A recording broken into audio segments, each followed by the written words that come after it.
Okay, let's get going. So welcome everyone. I'm going to go ahead and pull up the presentation. Thank you so much everyone for attending our very first forecast feature webinar. I hope you all saw in the email, we're going to be actually doing these every month now going forward, which is really exciting.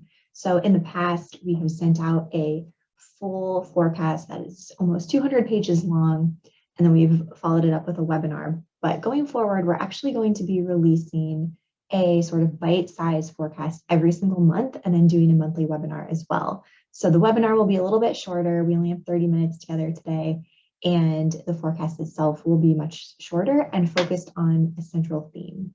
So I think most of you probably figured it out by now, but our theme for March is fitness. So that's what we'll be looking through together today. And I will walk us through. We may have time for a little bit of Q&A, so feel free to use that button at the bottom. More likely, we will probably take all of those questions and respond to them over email. We will be sending out the recording following this live presentation, so those questions will be answered there. And I'm super excited. Thank you all for attending, and let's get going. Okay. So I want to start by talking a little bit about why we decided to focus on fitness for our first forecast feature and to sort of kick off the year here.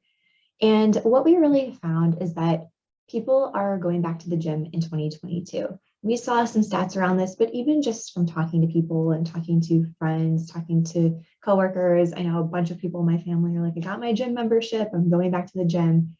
And we really wanted to look into what people are looking for as they sort of go back to the gym and why. And what we found is that post 2020, everyone's sort of looking for a way to get back to a little bit back to their social life, feel a little bit back in their body after working from home and feeling like we're sitting so much. And also as an antidote to some mental health struggles that we're sort of seeing as well, all of the noise of news feeds.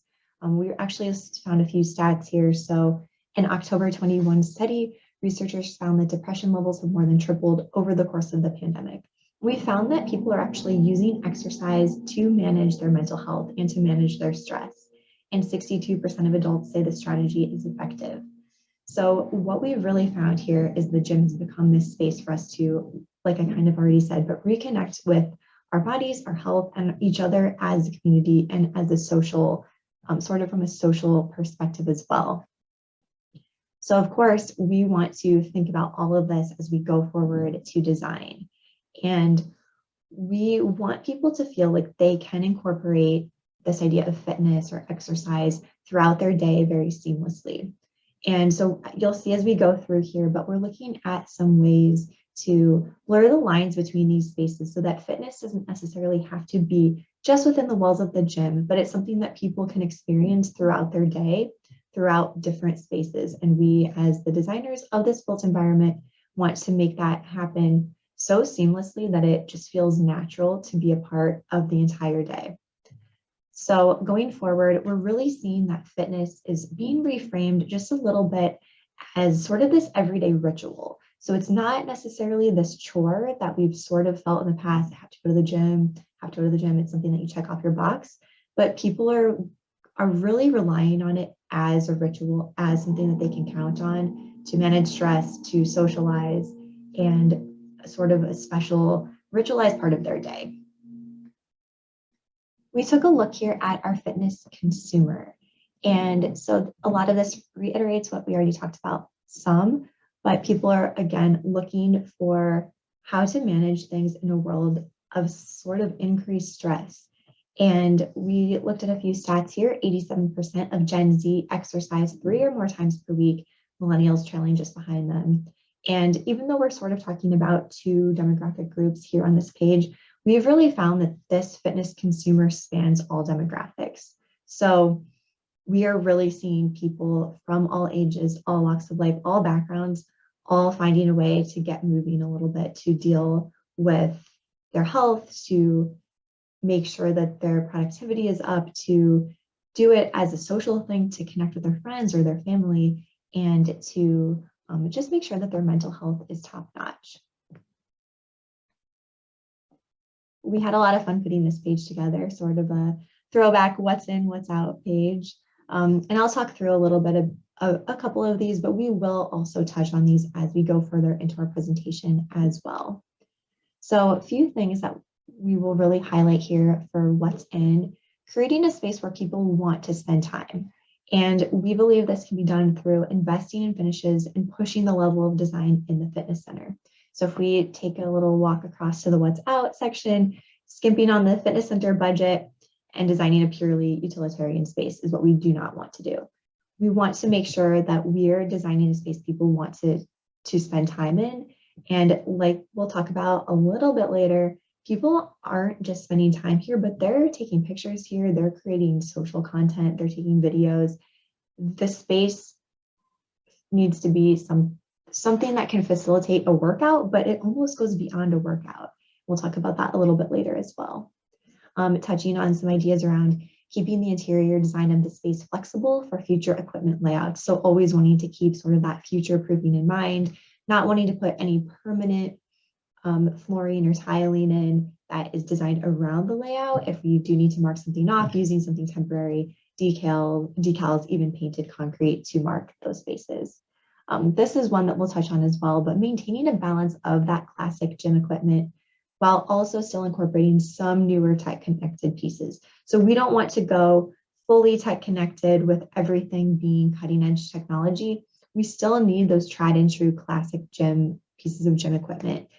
When we were pulling this together, Jen and I were brainstorming, and she was saying that she went to her community gym to use just your standard barbell, and she found out they didn't have one. So making sure that we have those classic pieces of fitness equipment, but of course, mixing in some things that are fun and feel a little bit more cutting edge, a little bit new. Embracing fitness influencers. So we'll talk about this a little bit later. I'm not even going to get into it on this page. Just save it. This we touched on as well, but blurring the lines between the fitness center and other amenity zones, and this includes outdoor.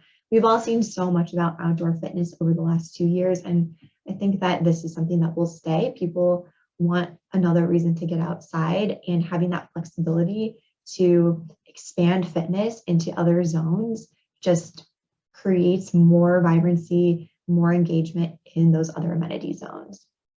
And then incorporating elements of recovery. So this includes breathwork and some wellness, and we'll touch on that later on as well. So I was kind of alluding to this page, but this is social share fit. So we're really seeing that it's becoming mainstream for people to take selfies and short workout videos at the gym. So before, it really felt like it was, you had to be a fitness influencer or some sort of other influencer to be taking all these selfies and taking workout videos, but now we're seeing everyone do it. So we are thinking, why not design our spaces to facilitate this a little bit? Whether it's having some beautiful murals, having some of these phone mounts even available in the fitness center that people can pop their own device on, has the ring light, and they're able to take their gym video or their TikTok or their workout reel or something, post it on Instagram and share it. And we're just seeing people are getting so creative with their workout, and not only are they recording it to share, but as we'll touch on a little bit later on, people are watching those to learn how to do certain workout, how to do something new. And the creativity in the workouts is just, I don't know, it's really cool. My husband will go to the gym and he'll come home and tell me what people are doing, and I can't even believe it. He came home the other day and he was telling me, this woman at the gym, she was balancing on one foot on the Bosu ball. She had a weight in one hand and she was jumping and spinning. And I'm like, I want to see a video of that. How do you even do that? So we think that designing this in will be really effective and just add that next level of engagement. Additionally, I feel like it needs to be mentioned that people posting these videos and images from this fitness center is just amazing advertising for the space as well. So we wanted to share a couple things. We called it Spotted on Fit Talk. Tons of inspirational videos on TikTok that can inspire some of those more fun things like we talked about. We'll of course have our tried and true fitness equipment, but maybe in a fitness sharing closet, we can make sure we have some of these items that are sort of trending on social media. So the weighted hula hoop, these really cool acupressure mats, the rebounder, or even just these resistance bands.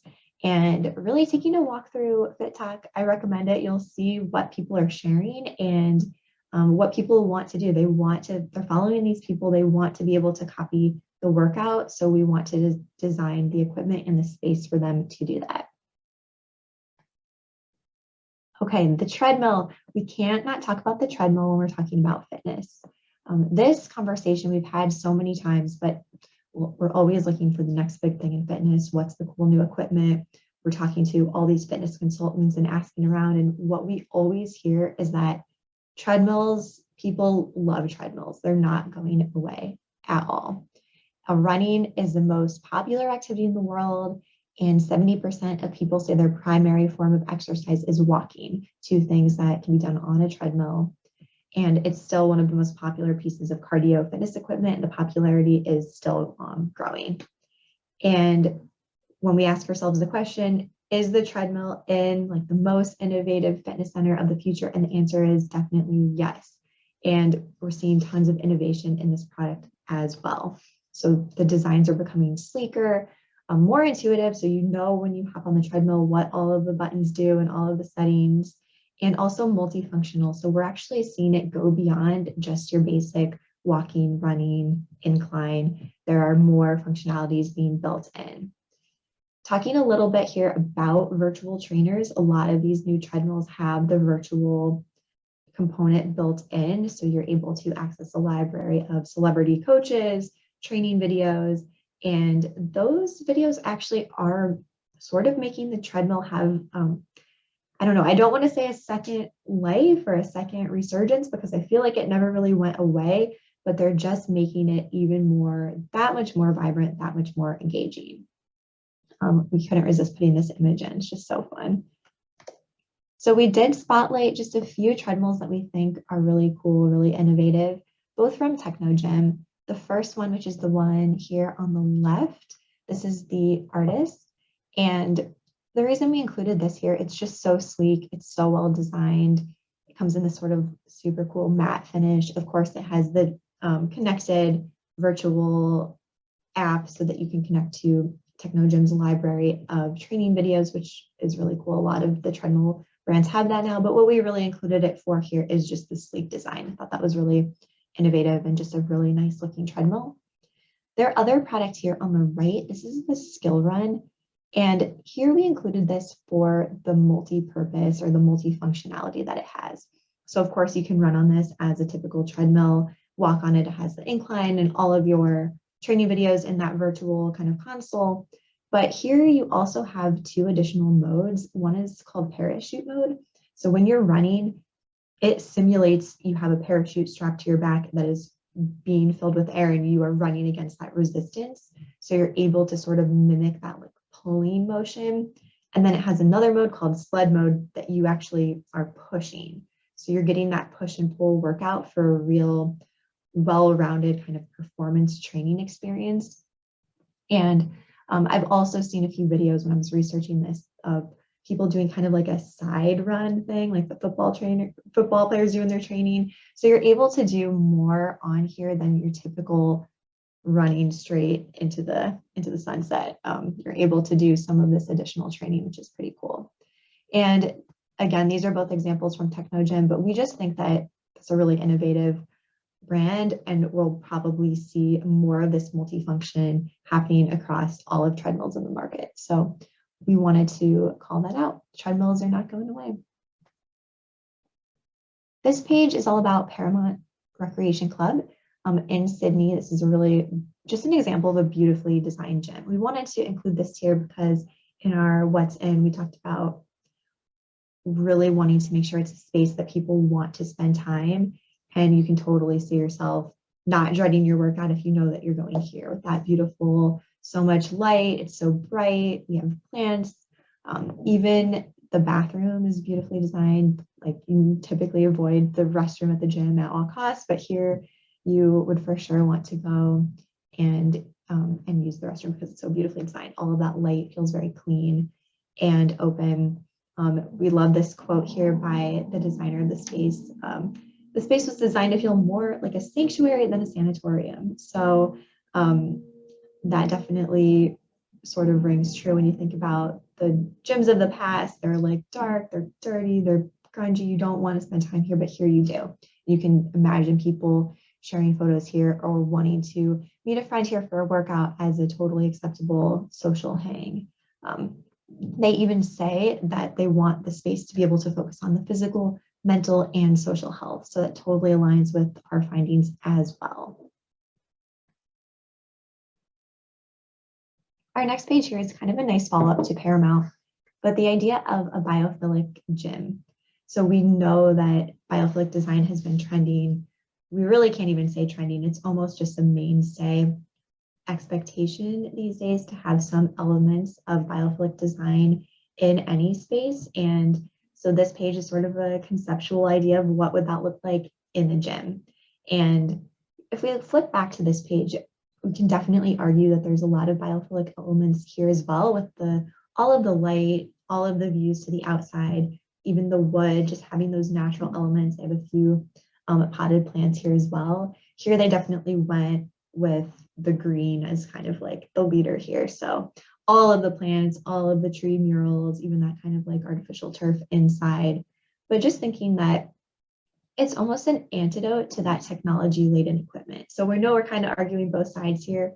We want to have some of that virtual connectivity, but we don't want these spaces to feel too cold, too sterile, and too tech heavy. We want it to still feel inviting. So thinking that maybe somewhere between these two are a good landing place for just bringing in some of those biophilic elements to these fitness spaces.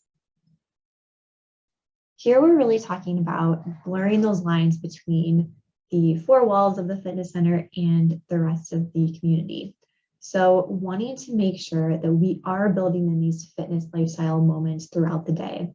The idea here is that these items, so we're looking at this tablet bike, some of those wrist weights, under desk pedalers, the yoga balls that you can swap out for a desk chair, incorporating some of these, especially in co-working zones, can really activate that space further, give people another option to seamlessly incorporate some of these ideas of fitness into other parts of their day, for example, when they're working. We actually have a few of these items in our office at CID. So we have this tablet bike, we have these under desk pedalers and some of these balls, and our team will swap them out. They'll swap their chair out for a couple hours and use the ball, or they'll take their laptop and go on the tablet bike. And it's just a nice way to work in a little bit of movement. And of course, a treadmill desk here would be great as well. We have this stair featured also. So this is just about the idea of encouraging stair use through design. So designing this really nice, wide, centrally located stairway, and even taking it a step further by adding some informative signage. So we have here an example. This one's a little bit in your face, but it tells you how many calories you burned taking each step versus taking the elevator. Something like that can be kind of interesting too, just to really encourage people and allow them other options throughout their day to incorporate these ideas of fitness. This is what we call this, not your grandma's Aqua Fitness. I don't know if other people's grandmas did this, but my grandma was real big in Aqua Fitness, so it's a little shout out to her. But thinking that this is kind of a cool idea to have the pool areas do double duty and be a little bit multi-purpose by being able to program them for Aqua Fitness. So it's possible to bring in an instructor, have some of these aqua bikes or even these weights available, and have the pool set aside for an hour, or a portion of the pool set aside a few times a month for doing these Aqua Fitness workouts. I think it's another way just to incorporate these ideas, not just keeping them within the walls of the fitness center. So here we're talking about stretching specifically. We'll talk a little bit later on about the overall idea of recovery, but here we want to focus specifically on stretching.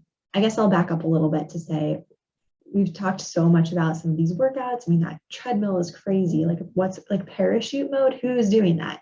But people's workouts are getting so intense. Sometimes I feel like I'm the only person not training for the Olympics. People's workouts that they're telling me about are just so hardcore.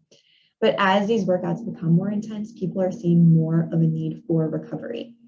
And we've talked about in the past, and we have a page on it in a minute, but stretching specifically, we're kind of starting to see a lot of buzz around. A lot of gyms now even offer full classes that are just about stretching. And so looking at some of these benefits, they're promoting flexibility. That's kind of the foundation of all other workouts. It helps with injury prevention.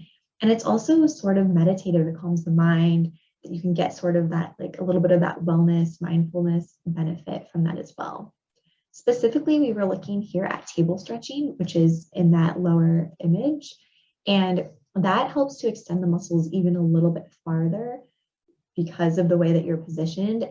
And that doing that makes this imprint on that neuromuscular system so that you're able to gain more flexibility in the future the next time you stretch.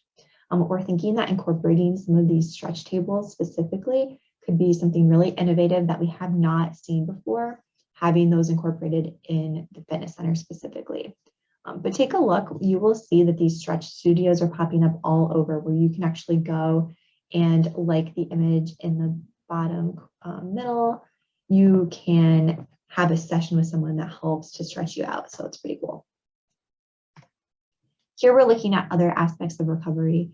So we're seeing, of course, foam rollers, any of those stretch bands, some of those massage tools, all of that's becoming pretty mainstream. Something else that we love for this idea is having an ice maker.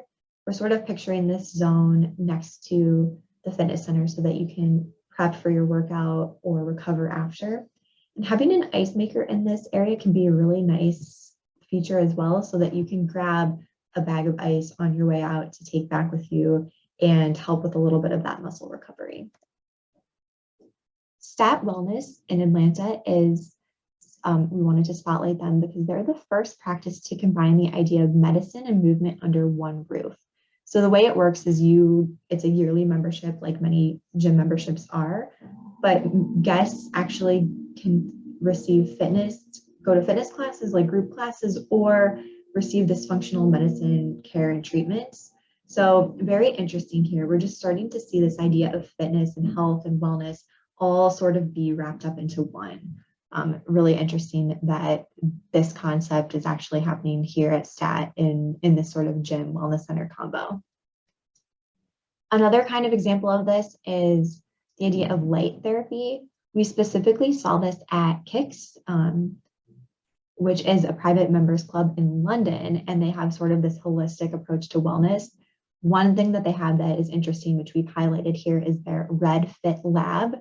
And that's a workout space designed to combine this light therapy with workouts. So you can see they have this red light therapy happening in their spin studio. So you're kind of killing two birds with one stone there on your wellness checklist for the day. So we'd love to take this a step further. We're thinking other kinds of light therapy, daylight, circadian light, chromotherapy, adding to any wellness zone, or even a wellness sort of micro office could be really cool.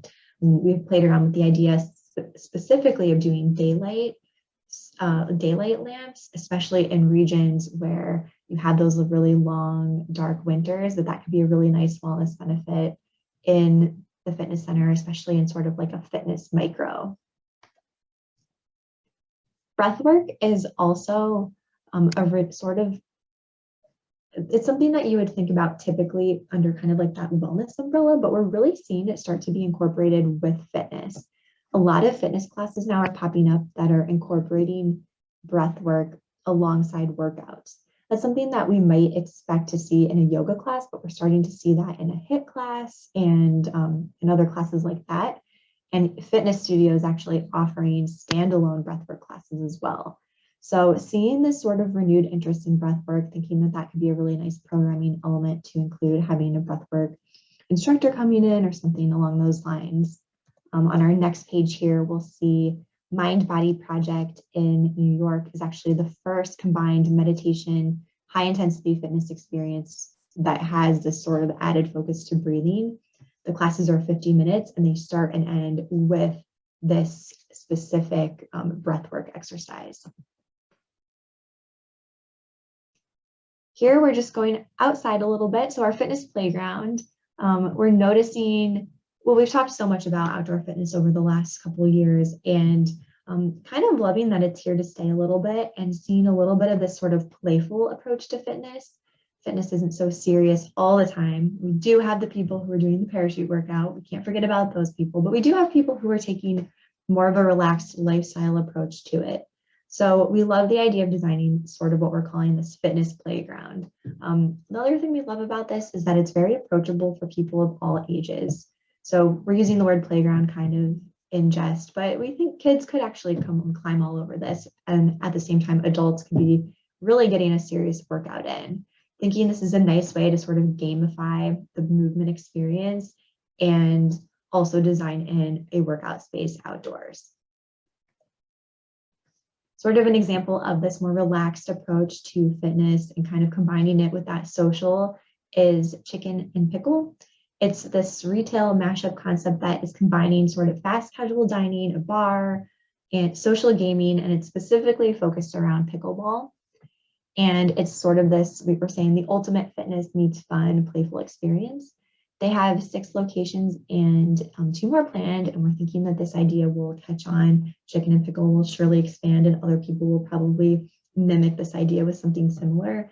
But people are really looking for ways to incorporate all of these things in one: fitness, play, social, going out, getting food, getting a drink, all in one, so that it doesn't have to be always the serious, okay, wake up at 5 a.m., go to the gym. You're incorporating these little moments of fitness throughout the day, which is kind of the theme of our whole presentation today.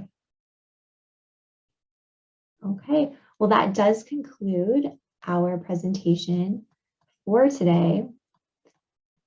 If anybody has any questions, please do pop it in that Q&A. We will make sure to reply to you when we do send out the recording. And thank you everyone for